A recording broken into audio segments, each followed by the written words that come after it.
31 days of Halloween. If you don't know what this is, it is a video every single day in October, a new makeup tutorial, a new character, every single day leading up to Halloween. So today, to kick it all off, I thought I would start off with 2017's top horror villain, which is Pennywise the Dancing Clown. I know a lot of people have done Pennywise tutorials and makeups, so I wanted to change it up a little bit. I wanted to make it a little bit more glam while still keeping it pretty creepy. If you want to see how I did this, then just keep watching right now. To begin, I'm just applying a primer all over my face, and I already have blue contacts in to channel his slightly nicer side.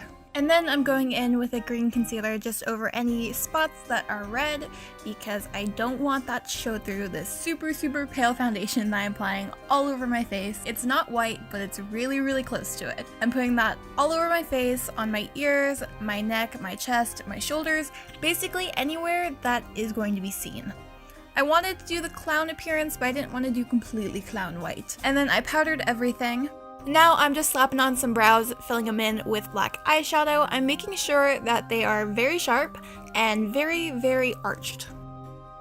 Using a regular contour color would be much too warm for this look, so I'm instead using a gray eyeshadow and using that to contour. So I'm using that to further define my cheekbones, make my forehead look a little bit smaller, even though his is quite the opposite. And I'm also using it to sharpen up and define my nose a little bit more. And I'm not worried about doing the tip at all, since that's going to be covered in red paint later. And then lastly, I'm putting it on, I don't know what this is called, but like the inner eye socket area to deepen them up a bit.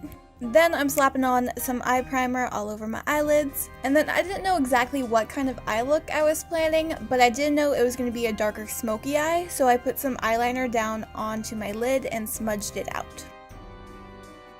Using the same gray I used to contour, I'm putting that in the crease and blending it up towards my eyebrows. This color is going to be the lightest that's going to be used on the eyes, so it's going to be blended out the furthest.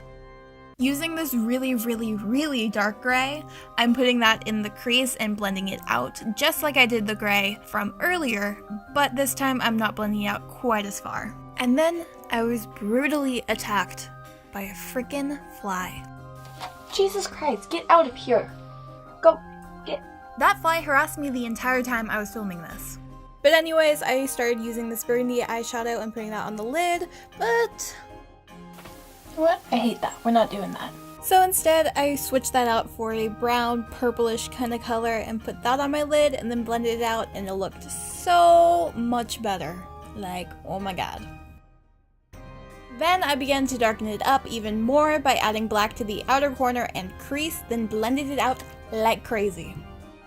Switching down to the lower eye area, I started blending the first gray we used into there and blended it out way farther than I usually would. Then I switched back to the lid and added even more black because I just didn't think it was dark enough. So I added a lot more. Next, I'm applying this loose pigment, which is basically a highlighter, to the inner corner as prep for the future glitter that will be applied. Then I remembered that the lower lash line was still a thing. Crazy, I know. And so I added the dark gray back into there and also a tiny smidge of black right on the lower lash line. Then using one of those felt tip liquid liner pen things that have way too many words in its name, I just did a really basic cat eye.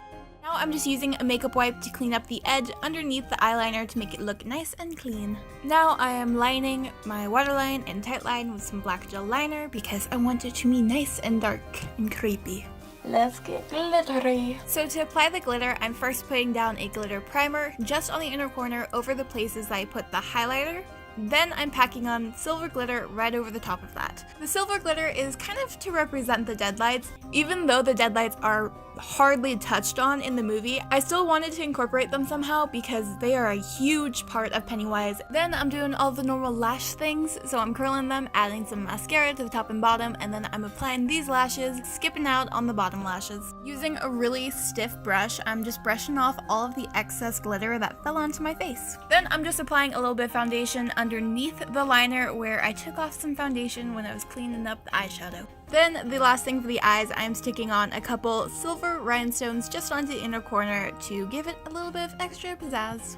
And now onto the clownish features. I am starting off by painting on a nose using red body paint. I'm not bringing the red up too far right now because I am now going to go in with a fan brush and some of that red body paint and brush it up so it's got some like fading sort of effect to it. I just wanted to give it some kind of texture because I thought just painting on a red nose wasn't quite doing it for me. That color I hit it on my eyelids, yeah, we're going to use that to shade the nose. I'm going to put that on the bottom and blend it upwards. I'm also using a tiny bit of black and blending that in, just not as far. And now the most treacherous part of this makeup.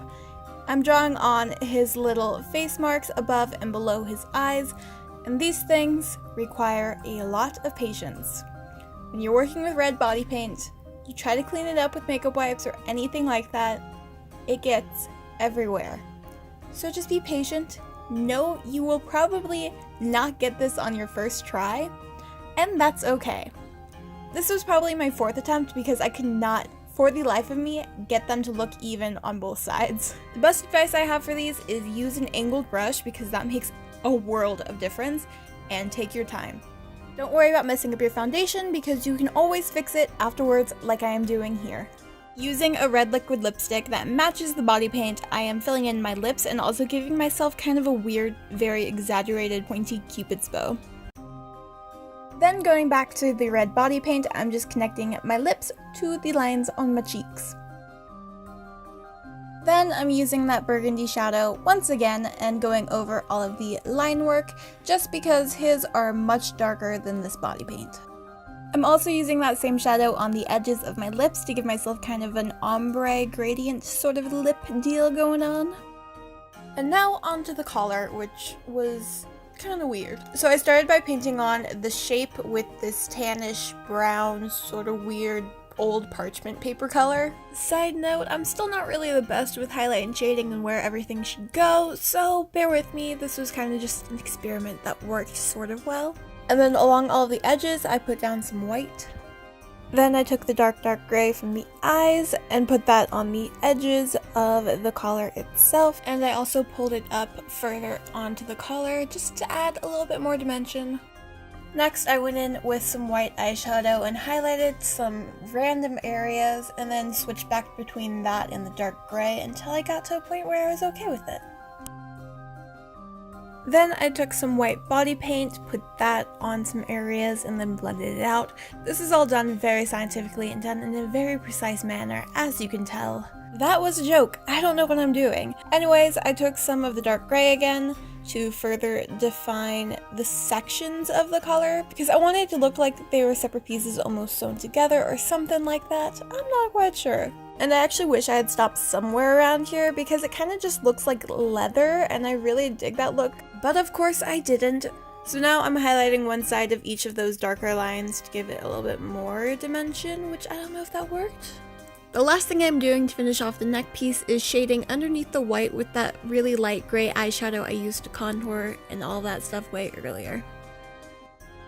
The very last thing I'm doing to finish off this look is adding red rhinestones to the top of the face lines and just underneath the eyes as well. So that is it for this tutorial. Hopefully you guys liked it, and if you did, feel free to tell me down below by giving it a like. And if you want to see the rest of these 31 days of Halloween, then subscribe to be told when those come out. And I will see you guys tomorrow, I guess. So until then, bye!